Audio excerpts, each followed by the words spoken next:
नमस्ते दोस्तों, स्वागत है आपका और एक नए वीडियो में और एक नए टॉपिक के साथ। तो चलिए दोस्तों, पहले वीडियो स्टार्ट करते हैं। आशा करते हैं पसंद आएगा, और पसंद आए तो लाइक और शेयर जरूर से कर दीजिएगा। और चैनल पर पहली बार आए, सब्सक्राइब नहीं किया तो सब्सक्राइब जरूर से करिए। चलिए स्टार्ट करते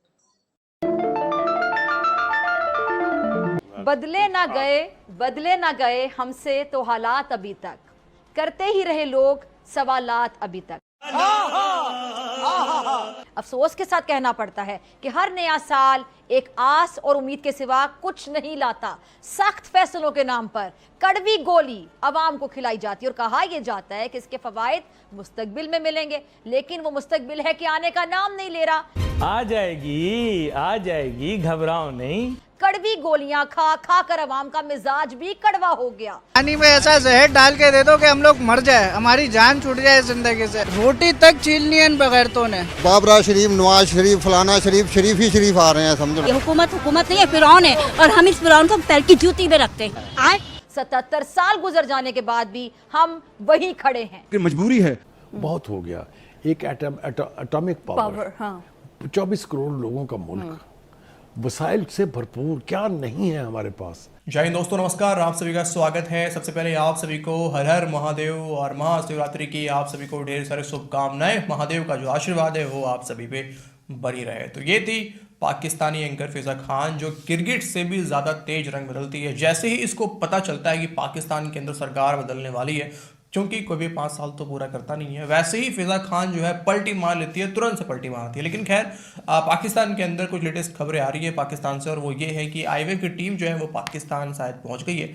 और हालांकि अभी पाकिस्तान के अंदर फाइनेंस मिनिस्टर यानी कि वजीर खजाना कौन होगा, पाकिस्तान के पास भले ही खजाना ना हो लेकिन वजीर खजाना जरूर कोई ना कोई होता है, वो अभी तक तय नहीं हो पाया है। लेकिन IMF की टीम पहुंच गई है। कई पाकिस्तानी पत्रकार ये भी कह रहे हैं कि IMF की टीम ही बताएगी कि पाकिस्तान के अंदर अगला फाइनेंस मिनिस्टर कौन होना चाहिए। ये भी खबरें चल रही है पाकिस्तान के अंदर।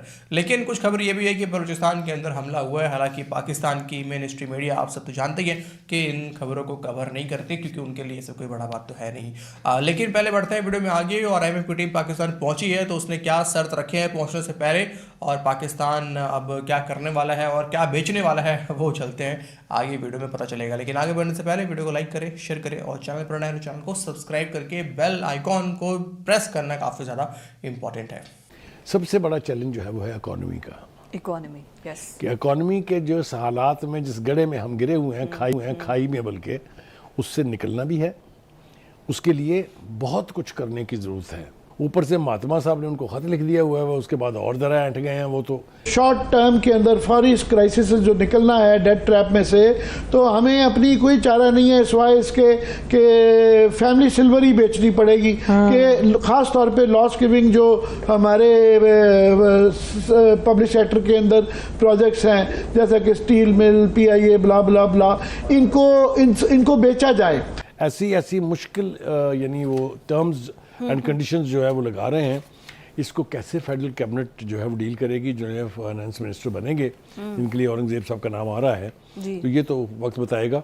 लेकिन बहरहाल अपहिल टास्क है वो। दूसरा ये कि हमने को 20 से 25 अरब डॉलर इकट्ठे करने हैं, क्योंकि सर्विसिंग करनी है, जो हमने कर्जे लिए हुए हैं वो चुकाने हैं हमने, और जो हमारी इकॉनमी को अपने पाँव पर खड़ा करने के लिए ज़रूरी है, उसके लिए सरमाया जो है वो कहाँ से आएगा। कुछ लोगों का ख्याल ये है कि चूँकि इस हुकूमत के पस मंज़र में जनाब नवाज शरीफ साहब हैं जी, और वो इस काम के मास्टर हैं कि वो अपने दोस्त ममालिक से उनके ताल्लुकात जो हैं वो हमेशा काम आए हैं। ये हवा में बात नहीं है, ये बिल्कुल ठीक है। चाहे वो सऊदी अरब था, चाहे वो UAE था, चाहे वो चाइना था, चाहे वो कतर था, तो उनका इन्फ्लुएंस वहाँ मौजूद है। और हम तवक्को करते हैं कि ये चैलेंज भी बिलाखिर वो मीट करने में कामयाब हो जाएंगे। हम यहाँ पर कैसे पहुँचे हैं, ये कोई रॉकेट साइंस नहीं है। सबको मालूम है इसका बैकग्राउंड, और उसमें जो कुछ हुआ 16 महीने की हुकूमत में, वो भी अब लोगों को फिंगर टिप्स पर याद होना चाहिए। अब सूरत हाल क्या है? IMF का एक मरतबा फिर डू मोर का मुतालबा, तनख्वाहदार और गैर तनख्वाहदार तबके पर टैक्स बढ़ाने की तजवीज़ दे दी। पहली बात तो ये कि यानी कि यही वो तबका है जिसके ऊपर सबसे ज़्यादा टैक्स है। डायरेक्ट टैक्सेस, इनडायरेक्ट टैक्सेस, दुनिया जहान के टैक्स लगे हुए हैं, और ये वो तबका है क्योंकि तनख्वाहदार है। आपने एट सोर्स डिडक्ट करना होता है, हुकूमत ने काट के आपको दे देगी तनख्वाह। प्राइवेट इदारे हैं वो तनख्वाह एट सोर्स डिडक्ट करेंगे और आपको बाकी मानदा तनख्वाह दे देंगे। इन्हीं के ऊपर तनख्वाह के ऊपर टैक्स बढ़ाने का मुतालबा जो है वो IMF ने रख दिया है कि अब इसको बढ़ाएं। तफसीलात के मुताबिक मुल्क में नई हुकूमत के इक़्तिदार संभालने से कबल IMF ने की नई तजवीज़, अब ये हुकूमत कायम नहीं हुई और इनकी तजवीज़ आ गई है सामने, मुल्क के मुतवस्सित तबके पर मज़ीद बोझ बढ़ने का, जिसकी वजह से ख़दशा ज़ाहिर किया जा रहा है।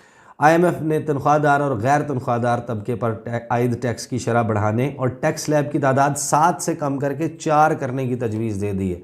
अब 4 का मतलब यह है कि बहुत सारे लोग उस टैक्स स्लैब में फॉल करेंगे जहां पर वो उनका और लाखों जो है वो कमाने वालों का एक जितना टैक्स होगा, वो टैक्स की शरह जो है वो एक जितनी होगी। टैक्स तो ज़ाहिर है कि इनकम के हिसाब से बढ़ेगा, लेकिन जो स्लैब जिसमें आप फॉल करेंगे, जिस कैटेगरी में आप फॉल करेंगे, वो एक ही होगी। अब जो पेंशनर्स के हवाले से और दीगर जो बातें चल रही हैं वो बड़ी खौफनाक है। पहले मैं ये ज़रा कंप्लीट कर लूँ। IMF की तजवीज़ की मंजूरी की सूरत में हुकूमत को तो 480 अरब रुपए इजाफी रेवेन्यू हासिल हो सकेगा। ताहम इस फैसले से तनख्वाहदार और गैर तनख्वाहदार तबके पर टैक्स का बोझ भी मज़ीद बढ़ जाएगा। अच्छा, एक बात ध्यान में रखिएगा, पूरी दुनिया में रियासतें टैक्स के ज़रिए ही चलाई जाती हैं, ममालिक टैक्स के ज़रिए चलाए जाते हैं। हर मुल्क में टैक्स का निज़ाम होता है, कहीं पर कम होता है, कहीं पर ज़्यादा होता है, अपनी एक फ़िस्कल स्पेस के एतबार से ये सब कुछ होता है। लेकिन हुकूमतें जब टैक्स लगाती हैं तो उसके अगेंस्ट फैसिलिटीज़ देती हैं। हुकूमत टैक्स लगाएगी आपके ऊपर, आपको बेहतरीन इलाज की सहूलत देगी, आपको बेहतरीन सड़कें फराहम करेगी, आपकी हिफाजत यकीनी बनाएगी, आपको तालीम बच्चों की, आपकी जो बुनियादी ज़रूरियात हैं, आपके सर पे छत है, ये वो बुनियादी ज़रूरतें हैं और खाने पीने की अशिया जो हैं वो आपको सस्ते दामों, अफोर्डेबल रेंज में मिलें, ये हुकूमत ने इंश्योर करना होता है। लेकिन हुकूमतें और उन पे जो हुक्मरान हैं उन्होंने इलाज करवाने हैं बाहर, कारोबार उनके बच्चों ने करने हैं बाहर, किसी ने अपार्टमेंट्स जो हैं वो बनाने हैं, क्या बिज़नेस एम्पायर्स खड़ी करनी है। तो फोकस वो होगा तो फिर आवाम के साथ तो जो हो रहा है वो आपके सामने है। तो 480 अरब रुपए मज़ीद इकट्ठा करना है। कभी खबर आती है कि 80 अरब रुपए इकट्ठा करने के लिए 7.5 रुपये ये यूनिट बढ़ा दिया है। अभी गैस की कीमतें मुवाजना करें 2023 के जनवरी के अपने गैस के बिल का 2024 के अपने गैस के बिल से, आपको 14 तबक रोशन हो जाते हैं कि आपका जो यूसेज था वो उस वक्त कितना था, उसके अगेंस्ट बिल कितना था और आज आपका बिल कितना है। तो ये खामोशी से किस वक्त बढ़ गया, खामोशी से नहीं बढ़ा। ये अनाउंसमेंट एक ऐसे वक्त में होती है जिस तरह भी सर्दियां जाते जाते गैस का यूनिट जो है वो उसकी प्राइस बढ़ा दी गई है। तो अगले साल जो 2025 का जनवरी होगा, जो 25 का दिसंबर होगा, उसमें फिर गैस का बिल आपको पता चलेगा। इसी तरीके से जो जाते जाते शहबाज शरीफ की हुकूमत ने बिजली के बिल बढ़ाए थे और उसका इम्पैक्ट, असल इम्पैक्ट अगस्त में और सितंबर के बिलों में आया, तो आपको याद है कि क्या हुआ होगा। बहरहाल पैसे इकट्ठे कर रही है हुकूमत, उसके अगेंस्ट फैसिलिटीज़ जो है वो मिलनी चाहिए पाकिस्तान के आवाम को। अच्छा, IMF की तरफ से हुकूमत को ये भी तजवीज़ दी गई है कि पेंशनर्स को निजी आजरों की शराकत पर दी गई टैक्स छूट भी ख़त्म कर दी जाए, यानी पेंशनर्स को भी टैक्स की छूट जो है वो ख़त्म कर दी जाए। दोस्तों, ये था आज का वीडियो। उम्मीद है आप सभी को वीडियो अच्छा लगा होगा। वीडियो को अंत तक देखते रहने के लिए आप सभी को बहुत बहुत धन्यवाद। अपना ख्याल रखिए। थैंक यू दोस्तों, वीडियो को यहाँ तक देखने के लिए। वीडियो दोस्तों यहाँ पे समाप्त करते, आपसे विदाई लेते हैं, मिलते हैं और एक नए वीडियो में आपके साथ। टिल देन, जय हिंद, जय भारत।